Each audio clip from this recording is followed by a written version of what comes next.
In this video, we'll show you how to enable location tagging for your iPhone photos. If you find this helpful, be sure to like and subscribe to the channel for more great content. Let's take a look at an example.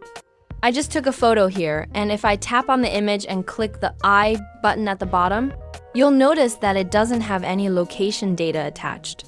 While I can manually add a location, I'd prefer to have it automatically added. This is easy to do, but we'll need to adjust a setting first. Start by opening the Settings app on your iPhone.